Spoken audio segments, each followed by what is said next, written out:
As a manager, you have access to guidelines and SOPs and policies that help you make a decision. As a leader, you're going to have to make those decisions on the fly. You won't always have access to that type of information, and you may be in a scenario that hasn't had a contingency plan created. A leader identifies a problem and creates a solution based on the relevant information that they have at that specific time. So I'm going to go over 6 steps that will help you as a leader create a plan on the fly. So let's create a scenario where the customer wants you to deliver a shipment 1,500 miles away and you only have 2 days to deliver it. So the mission, deliver the freight in 2 days. That's simple. No, you don't have to add the other bluff to it. It's just deliver it in 2 days. Regardless of the transit time, the goal is 2 days. So the first thing we want to do is identify the problem. So what in this situation is an impasse that you as a leader may face when you create your decision, right? Well, the first one is that you have a short notice to get the freight moving. Maybe this was last minute. It's Monday. They need it by, I don't know, Thursday morning or Wednesday night, depending on, the hours, but it's short notice and you have a lack of availability from carriers and you don't have a driver nearby. So already you're in a situation where the problem is going to be an issue for you because you need to work around that problem, right? And you need to find solutions within solutions, meaning that the customer wants it in 2 days, but you just can't meet those guidelines because you don't have the capacity to do it. And it's not something, in this example, it's not something you can just magically pop up, right? You can't just, I'm not going to say the word, but it's create a driver out of nowhere. Let's put it that way. So you're kind of in a scenario where you need to figure out how to solve these problems before you create a solution, right? Because the goal is on this side. The goal is to get there in 2 days. You are on this side of the spectrum. You are realizing that there's a bunch of little hurdles on the way. So we already went over some of them.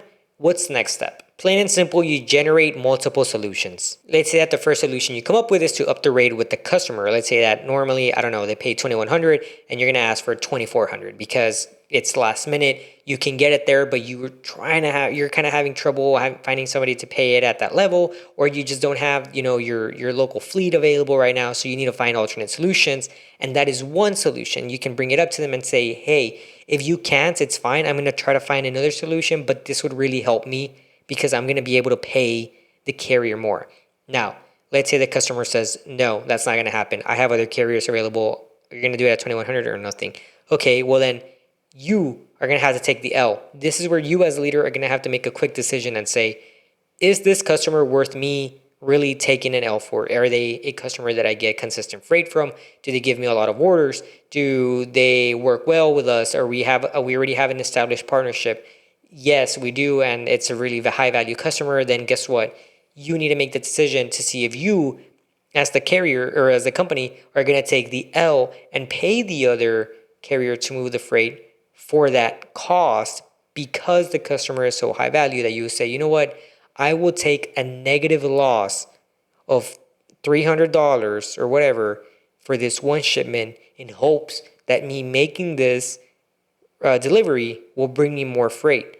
Now, you also don't want to spoil the customer and make them think that this is something that's going to happen the whole time, right? That anytime they reach out to you in short notice, that you're going to be taking these type of losses. That's something that later on you would have to establish with them if they would think that that's going to happen. It's not, right? But that's what being a leader is understanding that there's going to be a lot of these scenarios that are very unique and that you have to make sure that you make at least the best decision possible. Another solution is to plan ahead. Where is the load right now? Is it already in your facility? Is it somewhere else? Do you have to wait for it to get here? What impasses could you face if that load is not here? So let's say that it's coming from Mexico or from Canada or from another part of your states and it's going to get to you. Well, you may have some time. You may be able to tell the customer, hey, first of all, it's not even here yet. Okay, I can't move it yet. You know that. Let me try to plan ahead, but I can't give you an ETA right now because the load hasn't arrived. So as you create these solutions, you start planning ahead. You say, okay, well, it's not here yet. What can I find accessible at the time it gets here so that I can get it moving? Another possible solution that, I don't recommend you do a lot, but if it needs to be done, it might have to be done. Let's say that you have drivers, right, that are there with you right now that are ready to run and they're about to leave with a load from another customer or another destination, and you have a little bit of leeway with that other shipment, right? Let's say that that one has to deliver in 4 days and this urgent one has to deliver in 2 days. And maybe you need two drivers instead of one to make it on time, so you're kind of screwed. But let's say that you do have somebody there available that can deliver it in the time they need, but you already have them programmed. Well, you may have to move them off and say, you know what, you're not on that load anymore. You're going to be moved to this one and you're going to move now. As soon as it lands here, you're going to get ready to run. And you may deliver a little bit late to the other load, who knows? But if you communicate in advance saying like, hey, something happened to the driver and I wasn't able to get it, but I'm going to deliver it at this time. And you have 4 days in advance where you're communicating this delay, you'll be in a better scenario than if you never said anything, right? Now, we're just brainstorming here, right? This is the idea, is to generate multiple solutions. And some of those solutions sometimes may be to move people from one resource and allocate it to where you really need them, because you want to make sure that this customer is good. And I'm not saying to not value shipments from other customers in this example, but what I'm saying is that you may be able to come up with a solution the next day for that other shipment, where right now you need them to cover this one. So step 3, communicate. You want to communicate your decisions with the customer. Let's say that you found somebody that was able to move the load and you are going to tell the customer, I have already assigned somebody to move the load for you to your final destination, and they're going to get there at this time. This is the ETA. This is the location. Here's the tracking services so you can review where it's at. The customer wants to make sure that you're speaking to them and that you're showing that you're working on what they asked you to work, because to them, it's the end of the world. The whole freaking planet is burning if they don't get this on time. And you need to make sure you understand that urgency from them so that you can get there on time and you can show them that you have the proper communication skills and tracking skills that they are looking for future plans. And it's very important here to not get lost in the fog. You don't want to have 10 people all communicating and all 10 people doing the same thing. Like, just assign one person to it. Make sure that one person is in charge of just going back and checking this stuff, and don't put 10 resources to try and solve this issue. If the plan has already been established, just let them execute. Let that person execute. So let's backtrack. You identified the problems, you created multiple solutions, and you're going to communicate the decision that you picked to the customer. So you're going to let the customer know, hey, this is what we're doing. Are we on the same page? Are we in agreement? Yes, we are. Okay, then you make the decision and you go and you follow through. And it's important that you act. Just act. Just make a decision. You already outlined the problems. You already have, possible selections for you to pick from. Make one. Don't just sit there and think, oh man, what am I going to do? It's not again. I'm already in the situation again. Just last week I failed with the customer. Like, dude, just make a decision. You have to just make something. What would you rather? The customer be upset when the load is already, 10 hours out, than be upset, when it's been 10 hours and it's still in the same location? Like, just act. Make a decision. And you know what else is a decision? Telling the customer that you don't have capacity. Telling the customer that you can't meet that demand. Telling them that, hey, I'm sorry, I can't. I wish I could, but I just can't. Can you give me 3 days? I can do it in 3 days. I can't do it in 2. I've generated solutions. I've looked at my problems and they just don't match. I just don't have the ability to get there in 2 days. I can get there in 3. Does that work for you? Because if it does, I can do it right now. If it doesn't, then I can't meet that demand and I'm sorry. And guess what? Sometimes that may be the best decision to make, because you also don't want to put the stigma out there that you fail deliveries, right? You would rather say, I don't have the capacity, I can't cover it, I'm not going to get there on time, I know I'm not. So I'm going to tell you right now, I'm going to communicate with you and tell you, I can get there, not in 2 days, I can get there in 3 days, or I cannot get there at all. And I'll leave that decision to you, because, the customer is the one that's going to make that decision, right? They're the ones that are paying. And sometimes that's the best thing to do. Sometimes if you really know that you can't meet that their target, just tell them.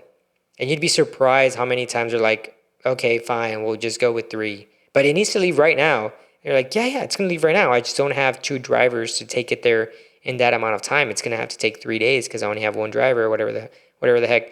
But at least this way they know. And at least this way you can give them an ETA and everything. So the decision was made. What do you do now? Well, you monitor, okay? So that's step 4 is to monitor. You monitor until the task is completed, okay? That means you keep updates, you keep trackings, and as you move up on the hierarchy, on the totem pole, you're not necessarily going to be the one doing the monitoring. You're going to have people to do that for you, but you just want to make sure that this is something that's very important and that's ingrained with them, is that they keep the customer updated, whether it's through email, whether it's through tracking links, whether it's through automatic updates, whatever type of system you have.